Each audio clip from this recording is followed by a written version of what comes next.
What's up guys, Caruso here. Today we're gonna be learning how to backside nose pick on a mini ramp. Now before you start learning this trick, just wanna make sure you could nose stall and nollie backside disaster. Okay, so backside nose pick, probably one of my favorite tricks. I do this trick all the time in my lines, and I do combos like tricks into this trick, tricks out. So this one can open up a whole new world of tricks for you.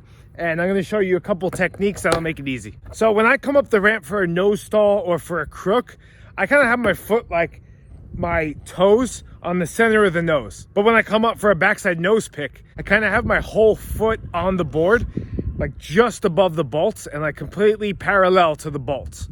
Okay, so once you have your foot positioning down, you're gonna come up the ramp just like you would for a nose stall, but you're gonna start turning a little bit like in a nose manual and just get that wheel just barely onto the coping, right? And then you're gonna pinch that wheel onto the coping with your heel. And that kind of keeps you locked in steady, right? And as you're locked in, you're gonna start to pivot and keep turning, right? So you're not locking in like perfectly, you know, at a 90-degree angle right off the bat, you know? So you're kind of like turning your way up into it and then getting comfortable. Sometimes if you don't pinch your heel or you go a little too fast, it can shoot you up on top, right? And that kind of doesn't feel as comfortable. You can still come in that way, and I have before, but it's just kind of, it makes you have to hold the nose longer when you're coming in, and then it could lead to a hang up.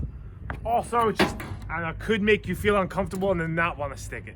So once you have that wheel pinched and you're on top of the coping, the next thing I do is I just continue to turn a little bit, and then I start to press on my toes, right? And this kind of begins the motion of coming in, and I like to think about it like a nose manual.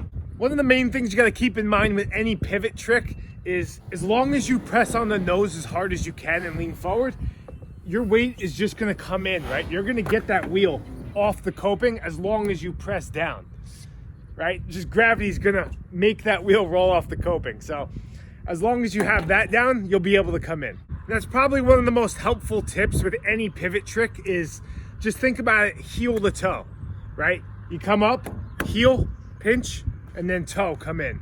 And I almost think about it like it's a robotic motion, like come up, heel, toe, heel, toe. Yeah, and then once you're coming in, just make sure you continue to press down on that nose. You can almost hold it down as long as you want, like until you get to the flat bottom, if that's what makes you feel safe. But you know, it's definitely better doing that than putting it down a little too early and hanging up. Definitely don't want to do that. And once you get that trick down, you can try to learn some variations.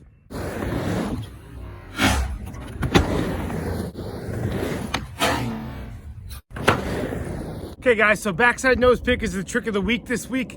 And if you'd like a chance to win this care package from Dickies, got a bunch of pants, shirts, a couple sweatshirts in there. If you guys like a chance to win these, you just have to be subscribed to this YouTube channel, follow me on Instagram, and then upload your trick to Instagram using the hashtag trick of the week. At the end of the week, I'll go through all the entries and then pick a winner. And if you guys have any questions about this trick or about the giveaway, just leave them in the comments below. I'll see you guys soon.